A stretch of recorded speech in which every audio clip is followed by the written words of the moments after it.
Buen Camino. This is Bill Giovinazzo, your Stoic Pilgrim. I kind of like that title. Maybe I'll stick with that. The Stoic Pilgrim. Does that work? Anyways, so today I'm packing up because we're hopping on the plane tomorrow, folks. And I thought it'd be kind of interesting for you all if we kind of reviewed what it is that I'm going to be packing in my bag of tricks. So I thought I'd run through some things and give you some tips. Now, the number one rule when packing, in my mind, is weight. You want to keep that weight down. They say 10% of your body weight, what you should have in your bag, is about 10% of your body weight. I heard this last year, so I gained 30 pounds, which enabled me to carry another 3 pounds. That's a joke. Really, last year I did, though. I kept it well under 10% of my body weight. I wasn't svelte, and neither am I today, thin, as some would say. But I was less than that last year. But last year I carried a lot of stuff that I didn't need. So this year I'm going to do it. I'm trying to keep it well under 20 pounds. And we'll see if we can do that today. So I have my initial stuff packed, all laid out here on the kitchen table. And we'll kind of go over it, and I'll kind of give you some tips on things that if you go on the Camino, you might want to bring along. Again, I'm not a guide, and you can tell that this is just, an old guy making a video on YouTube for people to enjoy. So if you do want really good information, the guy, after you look at this video, you may want to review the Camino Tellers and the Camino Guide, as I shared the links in yesterday's video, the introductory video. But for today, let's kind of review things. And again, bearing in mind that what we want to do is we really want to keep the weight of our pack down. So let's go ahead and look at what I have here laid out on the table. So we'll go along in a kind of counterclockwise fashion. First thing I want to point out is I put things in bags. So I kind of subdivide my bags to organize what it is that I'm carrying. So here I have a bag for my medicine, electronics, and socks and unmentionables. And we won't mention what the unmentionables are. However, I'm sure you know. So in my little Red Cross bag, what I have is, of course, my prescriptions. I carry moleskin. This is actually left over from last year. I didn't need them. I walked the entire Camino last year without getting a single blister. And we'll talk about that a little bit more when we get to the shoes. In here I have tea soap. And what I do is I will frequently spray the inside of my bag and my stuff with eucalyptus oil. Both of these are meant to keep down the bed bugs. Of course, deodorant. You don't want to get near me when I don't have deodorant and powder. Gotta have my dental floss. Boy, if I don't floss after a meal, I just feel icky. So those are necessary. I got a tip from a relative, actually my niece Kimberly. I got a tip from her that what you want to do is make sure you have an extra pair of shoelaces. She had been hiking once, I believe it was in the Alps, and her shoelaces broke. And fortunately, there was somebody with an extra pair, or otherwise she would have been stuck. Toothbrush, toothpaste, and I don't carry a lot of backup stuff. You're in Spain and you can get pretty much whatever you need. So I really try to minimize that, but an old pair of glasses, because if I don't have glasses, I can't see. So those are my backup glasses. For electronics, you want a headlamp. And again, this is an area where I kind of broke the rule of having a backup, and I have a second headlamp. But the headlamps are great not only for when you're walking in the morning before sunrise. I don't think I've ever walked at night, but it's also great when you're going through the albergue and you're in a dormitory setting and you're trying to get out in the dark and you don't want to disturb the other pilgrims. It's a great thing to do. My charging cables, of course, But this is something I want to point out to you. I lost, when I was in Pompeii, no, that's in Italy, Pamplona. When I was in Pamplona last year, when I went, I had one of these great big old power converters, and I forgot it, and I kind of freaked out. But then someone said, "Oh, just go and get one of these at the local gas station." And it's great because the only things I really have that need electricity have USB cables. So I just plug in the USB, plug it into the wall, and they're all set. Lightweight, easy to carry, and cheap. I carry 2 of them. Maybe I'll carry another one when I get to Spain. If I see one handy and they're cheap, I'll just grab one just for the heck of it. And here I have a power bank. The nice thing about this is that sometimes you'll get to an albergue. There won't be a convenient plug someplace nearby where you're sleeping, where you can keep an eye on your phone or anything electronic. So what you want to do is having something like this, if I don't get a chance to charge my phone at night or my light or whatever, I can charge while I'm walking during the day. Well, how do you do that, Bill? How do you charge during the day? Well, that's there this guy comes in. I carry this, I wear this across the front of my chest. I love this particular one. This one is great. I had another one last year. But the thing that's nice about this is that I put my wallet in here, I put my cell phone in here, and so I have everything right in the front, right on my chest, where it's nice and safe and I can see it. And I always make sure I have it zipped. And the other rule is sometimes you'll go into a cafe or something like that, you'll order something and you'll have that feeling like you want to rush. You don't want to take time because you don't want people behind you waiting. But I always take a breath when I feel that sense coming over me, and I take a moment to just make sure that wherever I'm keeping my wallet in here, that I take the time to put it in there, zip it up, make sure it's zipped up. Same thing with the cell phone. If I take out my cell phone, I either have it in my hand or I have it in the pack. The other thing is, I sleep with it. My wife was asking, well, what do you do at night? And it's like, I sleep with this across my chest. Haven't strangled myself so far, but the 2 things that I really, really don't want to lose, my cell phone and my wallet. So I keep them here on my chest at all times, zipped up, snug. I also, as I said, sometimes I'll carry this. I always keep this in either the top of my pack, or if I'm using it during the day, I'll put it in here with the cell phone. And I'll have my charger that will charge the phone while I'm walking from the bank. So this is very convenient. Okay, passport, credentials. I found out that you really want to keep your credentials in a plastic bag. At least I do, because by the time I got, the week into the Camino, my first passport there was really in rough shape. And of course, when you get home, you'll want to frame it and things like that. So it's one way to keep it nice. Sometimes I have trouble with my knees, so I'll talk about this one in a minute. We'll put you over there, buddy. Sometimes I have trouble with my knees, so these are a nice little knee brace. Now, here we have my journal.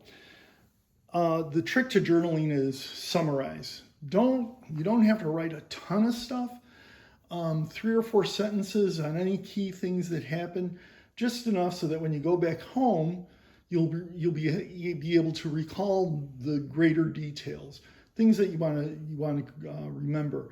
And then, like right now, I'm still working on, believe it or not, committing my journal from last year, from that book, into a more electronic copy where I'll be inserting photographs and things, and then just kind of put that someplace for future reference, or for my kids to look at and grandchildren and say, hey, this is what Grandpa did.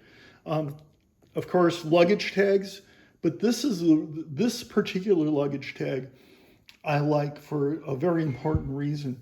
When you're on the Camino, frequently when you check into an albergue, they'll say, well, you can't wear your shoes into the room and things like that, which makes sense because you don't want the muddy shoes tracking things up. So what happens is you put them in these walls where there's like little cubbies. And what I do is I take this and I loop it through the laces of both so that they're kind of like tied together and my name is there. Now, if someone wants to steal your shoes, they're going to steal your shoes. So if someone is malicious like that, and we hope we don't encounter anyone like that, but if someone is malicious like that, you're sunk. I mean, they're going to take it, right? But at least this way, this prevents someone who might look at your shoes and think, well, those are my shoes, and they'll grab it without thinking. Remember, it's early in the morning, sometimes it's dark. And if you have this on here and they go to grab it, it's like, oh, wait a minute, those weren't my shoes. So this prevents someone from inadvertently taking your shoes. Of course, trekking poles. I'm a big fan of trekking poles. I love my trekking poles. They were very helpful to me last year. Let's go around here. And we have our guidebooks. And the other thing that happened was I encountered some very nice people on the Camino last year, and I lost touch with them. There's a couple of guys I remember that we had met in Orasan, and the last time I saw them was in Pamplona, and I wish I had a way of connecting with them. So what I do here is I bring along a few business cards. I probably brought more than what I need, but bring along a few business cards just to share with people to make sure I don't lose contact with them. Another thing is air tags. Now this is important. This is something that strongly urge you to use. I don't believe I own stock in Apple. I might. Oh no, do I? Oh, well, whether I do or not, a few people buying air tags won't make that much of a price in the stock. So these are very useful in the sense not only in the sense that if someone rips off your bag and you have it hidden someplace, it's an easy way to find it. But I remember there was one town, it was the day after Pamplona, it's Puente Las blah, blah, blah, something or other. And one of the guys who we kind of became friends, Camino friends, if you will, he had his bags transported. Now, I don't do that typically. I did a couple of times. But he had his bags transported, and someone said, oh, well, yeah, we delivered them. And he's like, I'm at the albergue. They're not here. Well, they delivered them to the wrong albergue. But because he had air tags, he was able to find them, find the albergue where they were, go over the albergue and go, look, you got my bag. And he was able to recoup his stuff. Without air tags, it would have been a real tragedy for him because he would have been stuck. He had nothing. Here's my sunglasses, prescription, my normal daily glasses, because as I said, I'm blind without my glasses. Also, this is a scale, and we'll see how we use that later. I don't bring that with me. Also, I like to check my bag at the airport, mainly because you never know with security if they're going to let you through with your trekking poles. And I also carry a knife to kind of like peel fruit and things like that. And just so you don't have to deal with security and all that. And it's also a great pleasure to walk onto a plane and not have to worry about carrying bags. So that's nice. So I just stuff everything into here. It's very lightweight. Stuff everything into there. I'm good to go when I get to where I'm going and I want to start the trail. So this year, Arun. So when I get to Arun that night, I'll fold this up, put them in the bottom of my pack, and then I'm good to go. These are neat. I like these. I used to carry my water bottles in the side pouch of my bag, but I use these to put the water bottle on my strap. And so I carry the water bottle on my strap. And so when I get thirsty, it's very easy to reach. There's another guy, one of the guys I walked with last year, he had an even better system where it was like tubes that ran into there and it kind of like was a cap on there, but I didn't find those. So I'm going to have to do this. Fleece, hiking shirt, hiking pants, towel. Inside here, besides a regular bath towel, is a little hand towel that what I will do is I will use one of these handy dandy ties to tie this onto the front strap. So that way, sometimes, you get a sweaty brow. And so this is a great way of just being able to have a little towel and just wipe off your brow. Plastic bags, very convenient to have, especially if you happen to be walking along the trail and Mother Nature gives you a call, you want to be able to take the paper, what shall we call them? The paper remnants, the paper that you use, and put them in there so that you can dispose of them later. Don't leave them on the trail. I've been through places where you can tell it was a popular spot and there was tons of paper on the trail. Not only is it disgusting, it's bad for the environment. If you have solid waste, what you want to do is you have something like this so that you can kind of dig a little hole and bury it. Hiking pants, hiking shirt. Now, this is my rain gear. I have a Gore-Tex jacket and rain pants. I don't like the poncho thing. Ponchos just, when I was walking last year, I'd see people with ponchos and the wind's whipping around them and stuff like that. And it was just nasty, and they would get wet underneath the poncho when the wind was bad. This is nice. I stayed nice and dry. The only issue I really had with it was at the cuffs. For some reason, it seemed like all the moisture would gather at the cuffs. So you have a run into a little bit of a problem there. I might even get like little wrist sweatbands and put them there to kind of absorb it. And this also kept my pants dry. And then here, let's see, look at here. This is a little piccolo. It's an Ibanez piccolo guitar. I'm a classical guitarist, and last year I went through withdrawals not having a guitar to play. So having a guitar to play is kind of important to me. So I'm going to see, hopefully this isn't too heavy to carry, and I can just strap this onto my backpack so that at the end of the day I can just do a little practice a few tunes, so that way I can at least stay in shape with my guitar playing. It was funny, last year towards the end, I'd be passing guys at this in the street, and they'd be playing for a couple of euro, and I'd give them €2 or €3 if they'd let me play their guitar for 10 or 15 minutes. That happened to me in Finisterre. A guy was sitting towards the end. It's like, hey man, can I play your guitar? I'll give you €2-3. He was nice enough to let me do that. Not sure if I would do that. My guitars are kind of special to me, which kind of makes me sound like a jerk, doesn't it? Let me talk about the shoes though. As I noted, I didn't have any blisters last year. Hopefully I can do that again this year. Now, what was key about it is, first, before I went on the Camino, I walked the Camino. I had walked 500 miles just in practice hikes. About 300 of those miles was with my shoes. And I was able to experiment with various socks. And I found that these socks work really well, nice compression socks. I really like them. They were very comfortable, and they prevented me from getting any kind of blisters. Unfortunately, I guess I ended up, by the time I got done with those shoes, I had put about 2,000 miles on it. Not only practicing for last year and then going last year, but hikes that I've done since I've come back from the Camino. So I went out and got these a couple of months ago. Not quite 300 miles, maybe 120, 150 miles. Very comfortable. I tried using those big hiking boots for the high tops. Wasn't comfortable with those. So this is all my stuff. And I'll be packing it up, and we'll see if we can get this under 20 pounds. The further under 20 pounds, the better.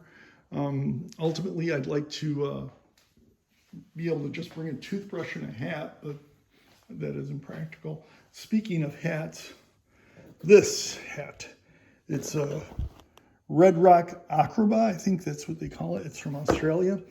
I know it looks kind of silly, especially when it's on me. And I look kind of silly in it. But the thing I love about it is it's really thick, and it's a hard leather. Last year when I was walking into Pamplona, there were a lot of branches and things that I would scrape the top of my head on. But because I had this hat, I didn't get cut or anything like that. So I really like this kind of hat. Now, I had a friend who wore a kind of baseball cap thing that covered the neck, and it had kind of like an attachment that covered the neck. I was kind of envious of that one, but and I looked for one of those for this year, but I didn't. decided not to. I decided to stick with Old Faithful here. It's a little beat up, it's a little stained, but the nice thing about it is very washable. And then finally, the backpack. This guy I love. It's a great backpack. It's very convenient. And as I said, I carry a bunch of these ties. I just tie a few of them onto the front. When I'm walking and I don't feel like using the trekking poles, I just stick the trekking poles in here and use the ties to tie them down. I also put a couple of little stickers on the front here to kind of like, kind of say who I am, and these are great conversation starters. The Italians aren't very thrilled with me because I have Italia on here, and I'm Italian American, not Italian, but I am getting my Italian citizenship, so I guess maybe technically I qualify. So that's it for my packing stuff. So what I'm going to do now is I'm going to pack it up. Let's see how much all of this weighs, and let's see what I'm going to have to leave behind, because I'm certain I'm going to leave some of this stuff behind, because I am not going to carry more than 20 pounds with me. If I could keep this under 19 or 18, I will be thrilled. The less weight I have to carry, the better. So I'll be right back and we'll see how this worked out. Okay, so let's see how we've done. I've made a couple of passes and removed some stuff. I'm kind of down to the basics here, but let's see how I did with the weight. And where are we here? Oh, still. Well, we're under 20 pounds, and that's without the guitar. So I think the guitar is going to stay behind. But I'm going to have to, over the next couple of days, figure out how to get this weight down here. Story of my life, trying to get the weight down. Anyways, this is where we're at, and we'll see what happens. So much for the packing exercise. Good morning. So it's the next day from the previous portion of the video. And in that time, I've been working on reducing the weight of the pack. So let's talk about that. Let's talk about optimization and weight reduction. Back in the day, I used to work on software optimization. I was in the software business. And what we would do is we'd look at portions of a process and try to understand what portions of a process took up the most time, IO or certain calculations, et cetera, et cetera. And what we do is we look at the things that would take up the most time and try to reduce those rather than the things that take up less time. And the strategy being that if you had something that took up 50% of the process, so let's say it's 100 minutes and it's taking 50 minutes, and I was able to get that down to 30%, well, that isn't 30% of the process, so I reduce it by the entire process from 50 to 30. That really isn't that difficult, but I saved 20 minutes on a 100-minute process. Now, on the other hand, if I had a 10-minute process, and I was to eliminate it completely, which you typically don't do, the best I could do is get that down by another 10 minutes. So by doing something simple, I was able to reduce something by a lot more than if I looked at the smaller process. And that's how those bags come into play here when it comes to optimizing weight. So I have everything divided up into bags. I have my electronics, my healthcare and bathroom accessories, toothbrush, toothpaste, those things, toiletries, I guess we would call them. And I have my guidebooks, it's things like that. And so what I did was I took those bags and I looked at what weighed the most. And then I said, okay, well, for me, a lot of the stuff was in the toiletries. So I took those out. And then I looked at the guidebooks. Well, the guidebooks, there's some great guidebooks on the phone that you can use where you don't need actual hard copy books. Camino Ninja, for example. So you don't need these hard copy books. So you can it's all right out there on your phone. So I was able to eliminate that. Another thing is when I travel, one of the things I do is I make sure that I have copies of credit cards, my passport, etc., in the event that they get lost. One time I lost them, and actually my bag was pilfered, and someone swiped my bag. And I was going nuts. Which credit cards did I have? Which phone numbers, where do I call? And that was an exercise in and of itself, just trying to find who to call and to cancel those cards. But by having a copy of them, well, that made it all the easier. If I had a copy, it would make them all the easier. But you don't want to carry paper. Paper's heavy. Regardless of how little or how much you print on it, it's always pretty much the same.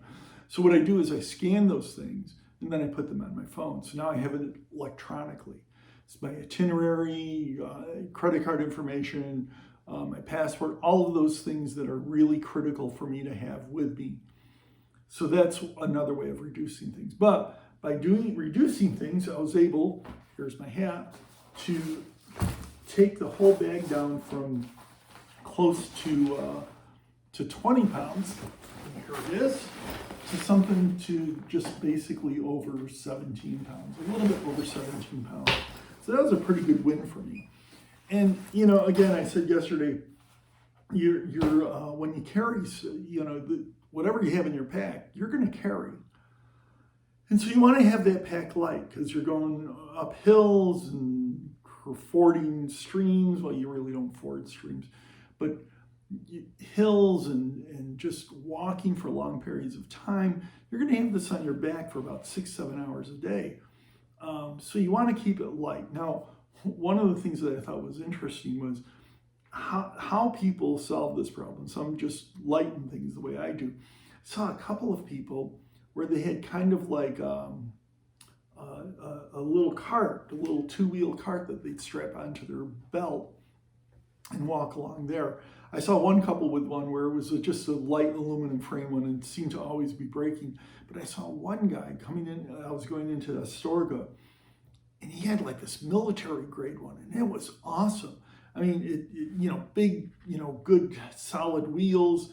I think they were like solid wheels. I mean, I don't think they were inflated. Good solid frame, so if you're going over rough terrain, you were fine. And I guess maybe if I do a longer one, if I do some with some friends, maybe we'll just get something like that. So that's a solution. But for the most of us, we'll carry it on our back. Did I mention taking a picture of your bag? Let me mention it in case I'm not sure if I did earlier or not, but I'm going to do it now. Once you get everything packed, if you check your bag like me, and this goes for whenever you travel, or if you're having your bag transported, one of the important things to do is take a photograph of your bag, leave it on and not photograph it at the beginning of the trip, and then whenever you're like handing your bag over to somebody, a transport or a luggage claim or something, take a photo. Delete it afterwards if you want. But take a photo, because if you're in the event that your bag does get lost, you have a photo where you can say, this is my bag. This is exactly what it looks like. So you want to be able to do that. So those are some bag tips. Now, I'm trying to not make this too preachy, but again, it's the Stoic on the Camino. I'm your Stoic pilgrim. And there's some real life lessons to learn about this bag, and I'm sure you may be able to guess some of them already. And the idea is that what you carry, you carry. And this is true of life. Whatever the great thing about the Camino is you really strip down to basics. I mean, I even met someone last year, she didn't even carry a phone. She didn't carry a phone, no electronics, nothing. In fact, at times I feel a little bit silly being on the net. But she didn't carry a phone or anything like that. And it was just her and a very light pack, and she was off and on her own. And the great thing about the Camino is that you really reduce all the things you have. He says as he has an arch of guitars above his head. But the idea is that, and this is true of life in general, you don't own things own you.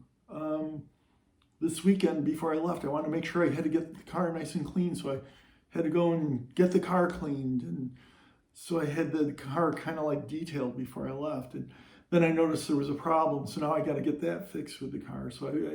I'm working for the car. Same thing with the guitars over me or behind me here. It's like, got to tune them, got to change the strings, got to polish them.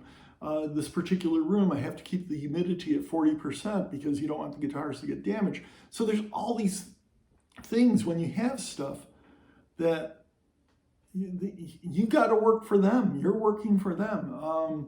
I was talking to someone once, they had inherited a home, and it was like, woohoo, I got my home, I inherited this house. And then a couple years later, I talked to them, and I was like, oh my God, all the work I have to do. My own home, it's like there's always something. Right after I retired, we got hit with having to put a new roof on. So there's always, the more stuff you have, the more things own you, and you're burdened with that, just like your backpack. So you really have to question. Again, I look at myself in this camera, and I see what's behind me. So you think about what you have, and what and having to carry those things through life.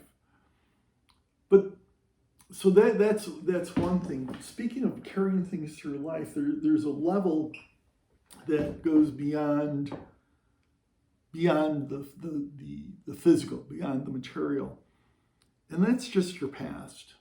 You know, I mentioned earlier about, or yesterday, or the day before yesterday, in the previous video, let's say, about mindfulness. And the Stoic idea of mindfulness is more than, it is a little bit, I think, broader in scope than what some people discuss it when it comes to terms of mindfulness. Maybe not. But the idea of mindfulness in the Stoic sense is being in the present. The idea behind mindfulness is that there's only so much you can control. And the only thing you really can control is your attitude about things. One thing that none of us have control over is the past. You know, there's a guy, Agathon, not Aragorn, or it's not a Middle-earth character, but it was a famous Greek poet. Greek or Roman? No, Greek. Poet that said that this only is denied God, the power to undo the past. God can't undo the past. As a kid, I wondered why didn't God go back in time and prevent Eve from eating the apple, or go back and do another retry and just rewind time. But not even God can undo the past. What's been done has been done. So why do we worry about the past? We have no control over it. And that's very empowering. I mean, we should forget the past, walk away from it, except to learn from it. Now, you learn from your past, but you don't carry it with you. And I'll tell you, folks, I'm 67 years old, and I got 67 years of stuff that for a long time I carried around with me, and it just burdened myself with it.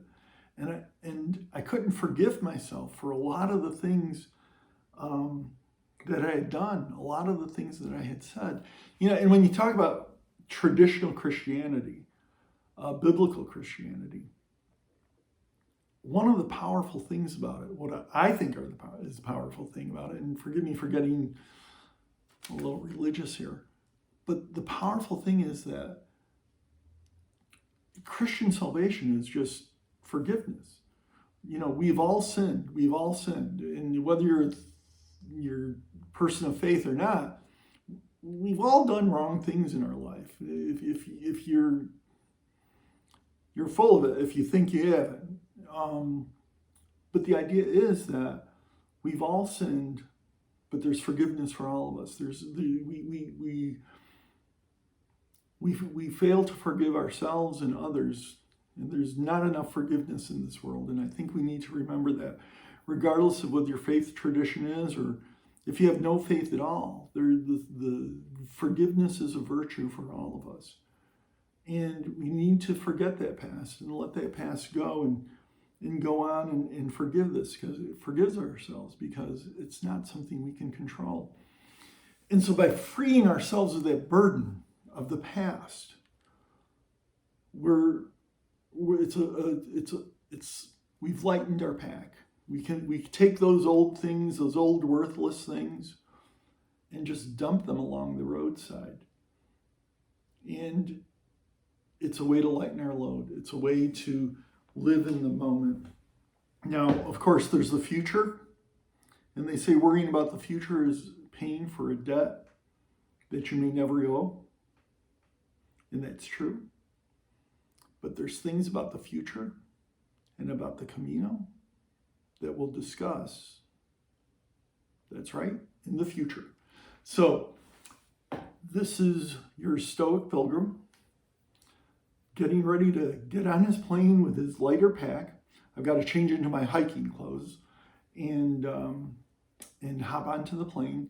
So maybe next time I talk to you, I'll be in Spain and we'll talk about the future in the future. Until then, your Stoic Camino saying fare thee well, ciao, buen camino, arrivederci, ciao tutti, see you later, don't take any wooden nickels, buen camino, and we'll talk to you more, hopefully in Spain. Bye.